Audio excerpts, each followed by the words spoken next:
Heavenly Arroyo. Arroyo was 15 years old when she brutally murdered a bedridden elderly woman inside a Massachusetts apartment. Heavenly Arroyo originally grew up in Rochester, New York. She was widely described in court documents as a highly troubled teenager who struggled with severe mental health issues. Due to her unstable behavior, her biological mother reached out to a maternal relative for help. Just 2 weeks prior to the homicide, Arroyo was moved to an apartment in the Father Diaferio Village housing complex on Johnson Street in Fall River, Massachusetts. She was placed in the care of her great uncle and his girlfriend because her relocation was sudden and meant to be a transition toward formal custody. Her enrollment in local school studies was disrupted and short lived. Out of compassion, the family in the apartment was actively working on a plan to legally adopt the 15-year-old. Ana Vasquez Rodriguez was a 68-year-old grandmother and the mother of the great uncle's girlfriend. She was highly vulnerable and completely incapacitated, having previously suffered a severe stroke. Because she was entirely bedridden, she was physically incapable of defending herself or escaping the attack.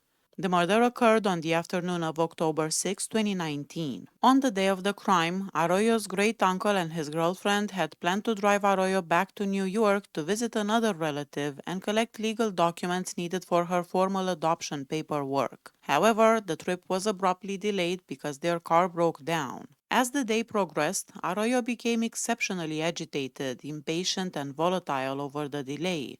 Late in the afternoon, while the other adults were occupied, she walked into the kitchen and retrieved a pair of scissors.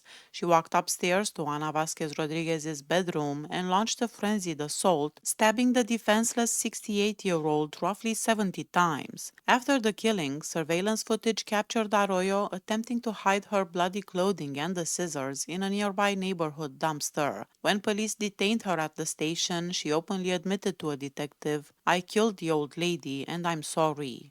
Because of the sheer brutality of the attack, prosecutors bypassed juvenile court and tried Arroyo as an adult.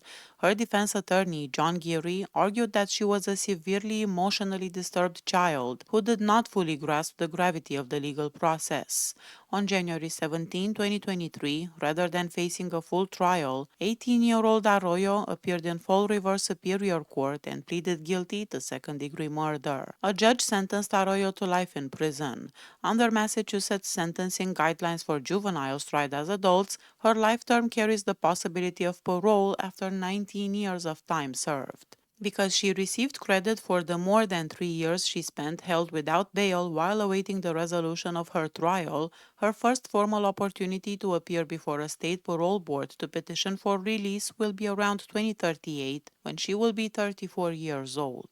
Marianne Atkins. Atkins was 16 years old when she shot and killed a man in Seattle, Washington in 2016. Her case drew national media attention and became a central point of discussion regarding juvenile sentencing, the foster care system, and the intersection of childhood trauma with the criminal justice system. Atkins grew up in Seattle, Washington, enduring a highly unstable childhood defined by profound systemic neglect and trauma. Born to parents struggling with severe substance addiction, Atkins entered the state foster care system at just 4 years old. Her childhood was heavily fractured. She bounced between multiple foster homes, experienced a failed adoption, and briefly lived with an older sister. Court testimonies and childhood neighbors confirmed that Atkins suffered from a highly neglectful mother and a sexually abusive father. Prescribed antidepressants at age 10, she attempted suicide at least 3 times during her adolescence. By 14, she had run away from the foster system entirely to live on the streets of Seattle, completely disrupting her traditional high school studies. She subsequently spent significant time alternating between homelessness and juvenile detention facilities. Emmanuel Gondo was 21 years old at the time of his death. According to investigative reports and court documentation, Gondo was a local man allegedly involved in the sex trafficking of minor girls, including a close friend of Atkins.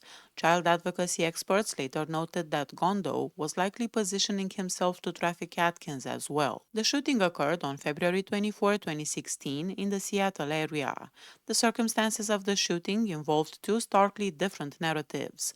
Atkins and her defense team originally maintained that she had been given a Sprite laced with Xanax. She claimed she woke up in a room to find Gondo actively essaying her, grabbed a nearby firearm, and shot him in self-defense during the ensuing physical struggle. Conversely, King County prosecutors presented text messages sent by Atkins to a friend prior to the incident, indicating she believed Gondo possessed $3,000, a Jaguar, and a gun, making him an easy target. The state argued that the shooting was the culmination of a planned robbery. Facing a potential life sentence and adult first-degree murder charges, the defense ultimately withdrew the psychological self-defense testimonies. On December 3, 2018, Atkins formally signed a plea agreement admitting she intentionally shot Gondo while trying to rob him. On March 21, 2019, 19-year-old Atkins appeared before King County Superior Court Judge Marshall Ferguson. The defense strongly argued for downward sentencing leniency based on mitigating juvenile factors and the severe trauma-induced thinking she possessed. Ultimately, the judge ruled that her history of childhood abuse did not legally excuse the crime. He also cited the inconsistencies and lies told during her initial trial statements as a heavy factor in his ruling. Atkins was sentenced to 19 years and 3 months in prison after pleading guilty to second-degree murder and second-degree unlawful possession of a gun. She was remanded to the Washington Corrections Center for Women in Purdy, Washington. Despite her lengthy active adult prison sentence, Washington state juvenile justice reforms heavily altered her path, allowing her access to structured rehabilitation, therapy, and education rather than strict isolation. According to professional profiles documented by advocacy platforms like The Imprint, Atkins completely shifted her focus toward education while incarcerated. While in King County custody, she successfully completed her high school diploma. She then transitioned into vocational training and successfully graduated from cosmetology school. Her profound experiences within the state infrastructure led her to become an active advocate. She joined a formal juvenile committee specifically focused on dismantling the foster care to prison pipeline, with the explicit long-term goal of building a professional career working to support and rehabilitate system-impacted youth. Her extensive transformation and the complex legal system surrounding her life were detailed heavily in the 2025 nonfiction investigative book Words of the State by journalist Claudia Rowe. Ayman Aziz. Aziz was 16 years old when he brutally essayed and murdered 14-year-old schoolgirl Victoria Sokolova in Wolverhampton, UK. The case horrified the British public, and though his name was initially withheld due to standard legal protections for minors, the UK Court of Appeal ultimately lifted his anonymity in July 2019. Aziz grew up in Wolverhampton, West Midlands, England. Official pre-sentence reports noted that he came from a highly troubled and disruptive family background, while his defense legal team emphasized his heavy developmental immaturity during his trial. Post-trial psychiatric evaluations officially diagnosed Aziz with paranoid schizophrenia. Medical experts documented that he suffered from severe psychosis, deep-seated delusions, and paranoia. Information regarding his specific high school studies is highly scarce due to the privacy laws covering UK minors. However, his defense stated that his legal proceedings and subsequent detention heavily disrupted what remained of his education. Victoria Sokolova was a vibrant 14-year-old schoolgirl who was born in Lithuania before moving to the UK with her family. Described by her mother as her one and only daughter, Victoria was a typical teenager who had plans to finish school, learn how to drive, and pick out a prom dress. While Victoria and Aziz knew each other and had been casual friends in the past, they had lost touch and were not considered close friends at the time of the crime. The horrific murder occurred during the late evening hours of April 11, 2018. Aziz used Facebook Messenger to strike up a conversation with her. He purposefully manipulated her trust, luring her to meet him at West Park in Wolverhampton late at night. Forensic evidence showed that before the meeting, Aziz had deliberately watched extreme photography and conducted dark internet research.